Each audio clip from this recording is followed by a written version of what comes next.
Listen up, get ready, I'm not gonna take no more. There's a revolution, a revelation going on in my soul. Buckle up, get ready, we're not gonna sit. All you citizens of the world, younger ones in particular, you may know your history. You may know that here in Chicago, we had a lot of activity way back in the 1960s into the 70s.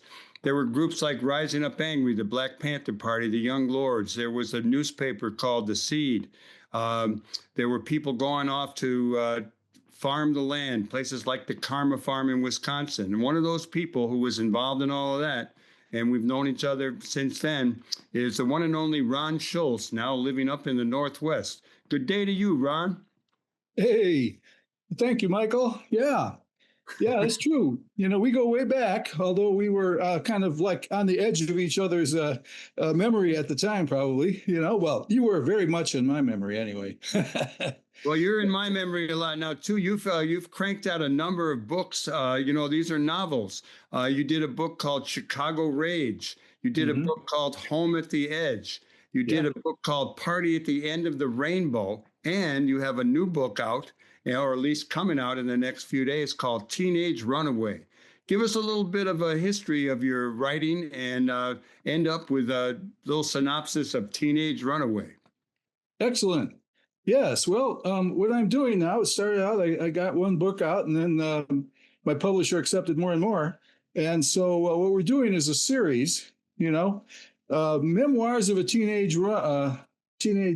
Memoirs of a 1960s Hippie. I think that's the technical name of the series that we've got now. And you can see it on Goodreads and Amazon.com. Two of my books are also on Barnes & Noble and what is it? There's a bunch of others. But so what I'm doing, it's history. It's personal history. It's memoir interwoven with other people's experience, including yours and people to some degree, So, They're a lot of fun to read. They do bring back memories of the time of the Weathermen, of 68 demonstrations, of people, in the streets and doing things. The new book, let me read this. It says, one boy, one backpack, one shot at freedom. In 1967, 15-year-old Ronald Schulz packed his bag, left a note on his dresser, and walked away from everything he knew: family, friends, home, and life as he knew it. Talk a little bit more about it. How much of it is autobiographical? How much are you making up? And what are some highlights? Well, it's entirely autobiographical with, input from other things that help to explain the times, the books that were being read, the news events, the racial issues, animosity, denigration, kind of what we always seem to come up with, but how we deal with it, Now, in fact, the interesting thing, the thing which I at first wasn't going to include, but I did, the follow-up to running away to distant New Orleans and living on Skid Row and having that experience, and was returning and ending up on a kind of a return to my roots with my, shall I call him, gently racist grandfather. If I can put it that way. He's my grandfather. I loved him very much. He was also in the middle of dying of emphysema at the time. And, he decided to take me. I'm the only one in my family, in my birth family, that went down with my grandfather to where he came from, his origins in Alton, Illinois area. Alton, Grafton, all that, the Illinois bottom, I think they call it, which it's pretty much like the Deep South down there in terms of attitudes. And now his last brother was there, and I got to, so this is in the book, my experience meeting these people, and at the same time being a little bit concerned that they were trying to initiate me into the Klan or something like that. I mean, into the KKK Klan, not just the Schultz Hunt Klan, whatever we were. Now, that was right in the middle of the long, hot summer Detroit was exploding, many cities around the country were exploding. That was on the news. We were listening to it on the radio on the way down. So that's, I think, a very important part of the book, too. There's two, in other words, the book ranges from my personal experience and my personal, I guess you would say, catharsis, crisis, being bullied, the usual stuff you go through in high school, trying to not be able to fit in, or trying to be yourself, and at the same time being ironed out into another person, which I ran away from, trying to escape. And it was a summer of love, but I didn't go to California because I was sure they were going to bust me on the way, because I kept seeing all these news reports about looking for those runaways on their way to Haight-Ashbury and all that. So I went the wrong way. I went to New Orleans, and what are you going to do down there? Well, I had some money because I'd been working after school. So I had a bunch of money saved up. Of course, the first thing I do when I got there was I got robbed. Yeah, you can laugh about it now. It's okay. Yeah, no. But, hey, it was a survival story. It was also an exploration. It was becoming friends with a bunch of hobos and down and outers, which, of course, I was in a younger version of. And here we are working, this is before, they could mass mailing or something. I don't know. We were hand delivering advertisements all across New Orleans suburbia, Jefferson Parish and all that. But anyway, enough of just to set the scene a little bit. Of course, then I got betrayed by a priest due to a stupid mistake. I was 10 cents short, about 10 cents short on my rent, my daily rent of $1.50 a day. You see, and I couldn't get in. So I ended up going to the Catholic mission, and to make I'm not going to give too much away, but I got betrayed by a priest, beaten up by juvenile officers because I ran from them, and handcuffed and all that. That was my first experience with a serious arrest. So anyway, yeah, go ahead, Michael. Well, I was just going to say, you keep them coming. When you're writing, do things come up and you have memories that you hadn't had before? Yes.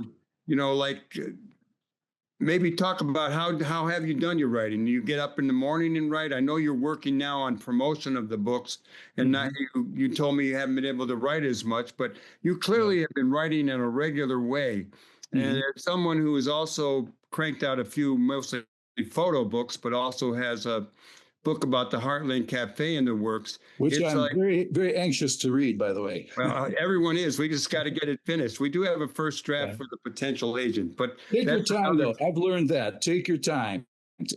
Just take your time, because I rushed into things and it's not as good, I find out. So what's your regimen when you're a writer, and how do you when you're laying awake at night, do you have memories and you forget them, or do you write them down? What do you do as a writer?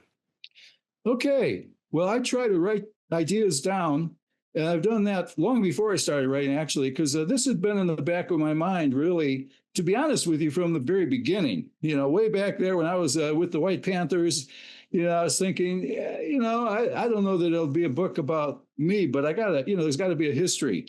There's got to be some, because all this is just being forgotten as it happens. We move on with our lives, and history moves on, and politics moves on. But hey, where have we been? How can we understand where we are if we don't know where we've been? And I think it's an important part of history. I mean, every part is, every part makes a whole.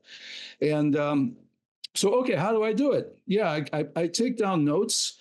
And to be honest with you, with my lifestyle of having moved all around the country and the world over the past however many years I'm alive here, 70 odd years, I lose stuff. But the very act of writing notes, little brief descriptions here and there, it puts it in the place of my memory, because then when I've discovered some of the things which I'd lost years before, I find out that rewriting the notes, I had written pretty much the same thing. So it helps. Just keep writing. Don't rush it. Just write stuff down and revise it over time. And then I meditate. Meditation, I bring myself right back into the scene that I was. And, if you have the time and the ability to, be left alone a bit by people who are constantly wants your attention. Hey, my family, whoever, man, they want my attention, they got it, But if you can put yourself into that for a little bit, get off in the woods, it can become very clear. I've had dreams too that have taken me right back into the scene of action. Sometimes, of course, dreams also throw in other things. You can't just take them verbatim, but they can help. They can give you a spirit of what was happening. The fear, the trauma, the drama, whatever. You get into that.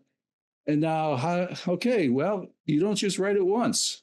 But computers are wonderful, because I was scribbling this stuff on paper for years, and then computers help because you don't have to erase everything or throw it away. You can just cut and paste and move things around.